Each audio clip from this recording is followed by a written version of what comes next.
மாண்புமிகு ஜார்க்கண்ட் மற்றும் தெலுங்கானா மாநில ஆளுநர் திரு சி.பி. ராதாகிருஷ்ணன் புதுச்சேரி துணைநிலை ஆளுநராக இன்று பதவியேற்றுக் கொண்டார். புதுச்சேரி பாஜக வேட்பாளரான நமச்சிவாயம் தனது உள்துறை அமைச்சர் பதவியிலிருந்து விலக வேண்டும் என அதிமுக மாநில செயலாளர் அன்பழகன் வலியுறுத்தியுள்ளார். பாஜக வேட்பாளர் நமச்சிவாயத்திற்கு வரவேற்பளிக்கக்கூடிய பாஜகவினர் கருவடிக்குப்பம் பகுதியில் சுமார் 1 மணி நேரத்திற்கும் மேலாக போக்குவரத்து பாதிப்பு ஏற்பட்டது. புதுச்சேரி இந்திய யூனியன் முஸ்லீம் லீக் சார்பாக காங்கிரஸ் கட்சி வேட்பாளர் சந்திப்பு நிகழ்ச்சி நடைபெற்றது. உலக காசநோய் ஒழிப்பு தினத்தை ஒட்டி நடைபெற்ற விழிப்புணர்வு பேரணியில் ஏராளமான மருத்துவ மாணவர்கள் கலந்து கொண்டு விழிப்புணர்வை ஏற்படுத்தினர். சமூக நீதி பேரவையின் சார்பாக பத்திரிகையாளர் சந்திப்பு கூட்டம் நடைபெற்றது. மாண்புமிகு ஜார்க்கண்ட் மற்றும் தெலுங்கானா மாநில ஆளுநர் திரு சி.பி. ராதாகிருஷ்ணன் புதுச்சேரி துணைநிலை ஆளுநராக இன்று பதவியேற்றுக் கொண்டார். துணைநிலை ஆளுநர் மாளிகையில் இன்று மாலை 7:30 மணியளவில் நடைபெறும் விழாவில் மாண்புமிகு சென்னை உயர்நீதிமன்ற தலைமை நீதிபதி திரு சஞ்சய் விஜயகுமார் கங்கா புர்வாலா அவருக்கு பதவி பிரமாணம் செய்து வைத்தார். விழாவில் மாண்புமிகு முதலமைச்சர் திரு ந. ரங்கசாமி, மாண்புமிகு சட்டப்பேரவைத் தலைவர் செல்வம், மாண்புமிகு அமைச்சர் பெருமக்கள், சட்டமன்ற உறுப்பினர்கள், தலைமை செயலர் திரு சரத் சவுகான், தலைமை காவல்துறை தலைமை இயக்குநர் திரு ஸ்ரீனிவாஸ், அரசு செயலர்கள், காவல்துறை அதிகாரிகள், சென்னை உயர்நீதிமன்ற தலைமை பதிவாளர் திரு ஜோதிராமன், துணைநிலை ஆளுநரின் குடும்ப உறுப்பினர்கள், நண்பர்கள், அரசியல் பிரமுகர்கள் ஆகியோர் கலந்து கொண்டனர். புதுச்சேரி பாஜக வேட்பாளரான நமச்சிவாயம் தனது உள்துறை அமைச்சர் பதவியிலிருந்து விலக வேண்டும் என அதிமுக மாநில செயலாளர் அன்பழகன் வலியுறுத்தியுள்ளார். புதுச்சேரி அதிமுக தலைமை அலுவலகத்தில் செய்தியாளரிடம் பேசிய அதிமுக மாநில செயலாளர் அன்பழகன், நடைபெற இருக்கும் நாடாளுமன்ற தேர்தலில் கழக பொதுச் செயலர் எடப்பாடியார் வெளியிட்டபடி தேர்தல் அறிக்கையில் மத்திய ஆட்சி செய்ய காங்கிரஸ், தற்போது ஆட்சி முடியும் பாஜக அரசுகளால் பறிக்கப்பட்ட மாநில உரிமைகளை மீட்டெடுக்கவும், புதுச்சேரி மாநிலத்திற்கு மாநில அந்தஸ்து பெற்றுத் தருவோம் என உறுதி அளிப்பதற்கு புதுச்சேரி அதிமுக சார்பில் நன்றியையும் வாழ்த்துக்களையும் தெரிவித்துக் கொள்கிறோம் என்றார். மாநில அந்தஸ்து சம்பந்தமாக மத்தியில் ஆளும் பாஜகவும் ஏற்கனவே மத்தியில் ஆட்சி செய்த காங்கிரஸ், திமுகவும் எதிர்வரும் நாடாளுமன்ற தேர்தலை முன்னிறுத்தி பொய் வாக்குகளை அளிக்கிறார்கள் என்று கூறிய அவர், மேலும் நடைபெறவுள்ள நாடாளுமன்ற தேர்தலில் பாஜக சார்பில் அம்மாநிலத்தின் உள்துறை அமைச்சராக இருக்கும் நமச்சிவாயம் போட்டியிடுவதாக அறிவிக்கப்பட்டுள்ளது. இந்த நாடாளுமன்ற தேர்தலில் போட்டியிடும் வேட்பாளர் ஒரு சமநிலையை உருவாக்கும் விதத்தில் நமச்சிவாயம் அவரிடம் உள்ள உள்துறை அமைச்சர் பதவியை தானாக முன்வந்து ராஜினாமா செய்துவிட்டு தேர்தலை சந்திக்க வேண்டும் என்று கூறினார். மேலும் உள்துறை அமைச்சராக நமச்சிவாயம் போட்டியிடக்கூடாது என்றும், காவல்துறை உட்பட பல துறைகள் அவரிடம் உள்ளதால் அதிகாரிகள் பாஜக வேட்பாளரான நமச்சிவாயத்திற்கு ஆதரவாக செயல்படுகிறார்கள். எனவே சட்டத்தில் இடமில்லை என கூறினால், ஏற்கனவே முன்னாள் அமைச்சர் கண்ணன் தனது பதவியை ராஜினாமா செய்துவிட்டு தேர்தலில் நின்றார். அதனால் தார்மீக பொறுப்பேற்று நமச்சிவாயம் அமைச்சர் பதவியிலிருந்து விலக வேண்டும் என அதிமுக மாநில செயலர் அன்பழகன் தெரிவித்துள்ளார். பாஜக வேட்பாளர் நமச்சிவாயத்திற்கு வரவேற்பளிக்கக்கூடிய பாஜகவினர் கருவடிக்குப்பம் பகுதியில் சுமார் 1 மணி நேரத்திற்கும் மேலாக போக்குவரத்து பாதிப்பு ஏற்பட்டது. பாஜக சார்பாக உள்துறை அமைச்சர் நமச்சிவாயம் பாராளுமன்ற தேர்தலில் போட்டியிடுவார் என பாஜக மேலிடம் அறிவித்தது. இதனையடுத்து சென்னையிலிருந்து புதுச்சேரி திரும்பிய பாஜக வேட்பாளர் நமச்சிவாயத்திற்கு பாஜகவினர் கருவடிக்குப்பம் சிவாஜி சிலை அருகே ஒன்று கூடி அமோக வரவேற்பு அளித்தனர். தேர்தல் நன்னடத்தை விதிமுறை மீறி சுமார் 100க்கும் மேற்பட்டோர் ஒன்று கூடி மாலை பூங்கொத்து கொடுத்து வரவேற்பு வழங்கினர். இதனால் 1 மணி நேரத்திற்கு மேலாக அப்பகுதியில் போக்குவரத்து ஏற்பட்டது. மேலும் பாஜகவினர் வேட்பாளருக்கு வாழ்த்து தெரிவிக்க முட்டி மோதி கொண்டதால் அப்பகுதியில் காவல்துறையினருக்கும் பாஜகவினருக்கும் லேசான தள்ளுமுள்ளு ஏற்பட்டது. புதுச்சேரி இந்திய யூனியன் முஸ்லீம் லீக் சார்பாக காங்கிரஸ் கட்சி வேட்பாளர் சந்திப்பு நிகழ்ச்சி நடைபெற்றது. வருகின்ற மக்களவைத் தேர்தலில் புதுச்சேரி காங்கிரஸ் கட்சி வேட்பாளர் வைத்தியலிங்கம் இல்லத்தில் புதுச்சேரி இந்திய யூனியன் முஸ்லீம் லீக் நிர்வாகிகள் சந்தித்து நடைபெற இருக்கும் மக்களவைத் தேர்தலில் பெருவாரியான வாக்கு வித்தியாசத்தில் வெற்றி பெற வாழ்த்துக்கள் தெரிவித்தனர். இந்த சந்திப்பில் மாநில அமைப்பு செயலாளர் ஜெகினி முகமது அலி, மாநில செயலாளர் சும்சுதீன், மாவட்ட தலைவர் முகமது இப்ராஹிம், மாவட்ட செயலாளர் அப்துல் ஹீம், மாவட்ட பொருளாளர் முஜிபுர் ரஹ்மான், மாநில துணைத் தலைவர் ஷெரீப் முகமது, மாநில துணைத் தலைவர் முகமது இலியாஸ், மாநில துணை செயலாளர் ஜலாலுதீன், மாநில இளைஞரணி பொருளாளர் முகமது ரிபாய், மாவட்ட துணைத் தலைவர் சையத் அலி, மாவட்ட துணை செயலாளர் நூர் முகமது, மாவட்ட இளைஞரணி தொகுதி தலைவர் முப்ரஜ் ரஹ்மான், நகர செயலாளர் முகமது இஸ்மாயில், தொழிற்சங்க தலைவர் கௌசிக் சுல்தான், மாணவர் அணி தலைவர் முகமது தௌபிக் ஆகியோர் கலந்து கொண்டனர்.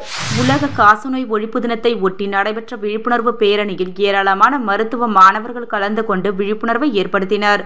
புதுச்சேரி சுகாதாரத்துறை, தேசிய சுகாதார இயக்கம், தேசிய காசநோய் ஒழிப்பு திட்டம், இந்திரா காந்தி மருத்துவக் கல்லூரி மற்றும் ஆராய்ச்சி நிறுவனம், Pondicherry Pondicherry Institute of Medical Science மற்றும் மதர் தெரேசா முதுகலை மற்றும் சுகாதார அறிவியல் ஆராய்ச்சி நிறுவனம் சார்பில் உலக காசநோய் ஒழிப்பு தின விழிப்புணர்வு பேரணி நடைபெற்றது.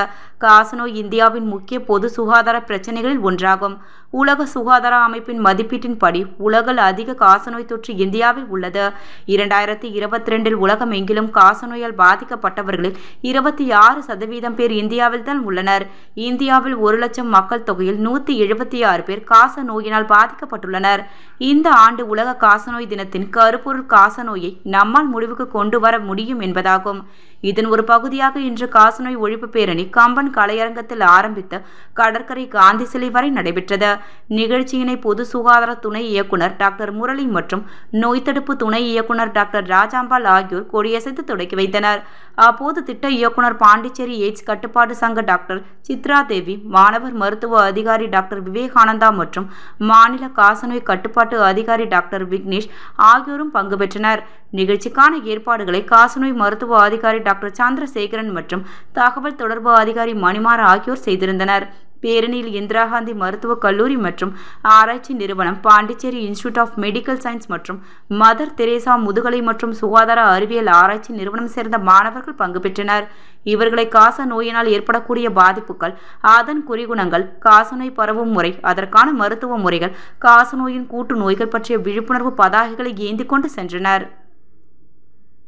சமூக நீதி பேரவையின் சார்பாக பத்திரிகையாளர் சந்திப்பு கூட்டம் நடைபெற்றது.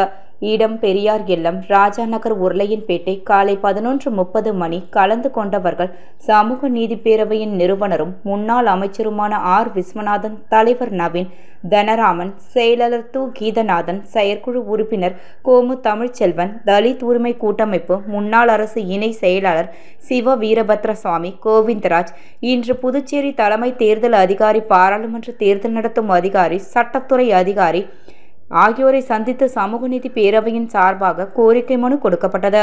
1962 புதுச்சேரி குடியுரிமை ஆணை, இவற்றை முழுமையாக அமல்படுத்த வேண்டும். பூர்வீக குடியுரிமை பெற்றவர்களை பாராளுமன்ற தேர்தல், சட்டமன்ற தேர்தலில் போட்டியிட முடியும். அதற்கான ஆவணங்களை கோரிக்கை மனுவாக கொடுக்கப்பட்டது. பாராளுமன்ற தேர்தல் நடத்தும் அதிகாரி பத்திரிகையாளர் சந்திப்பில் சட்டத்துக்கு முரணான கருத்துக்களை வெளியிட்டு இருக்கிறார்கள்.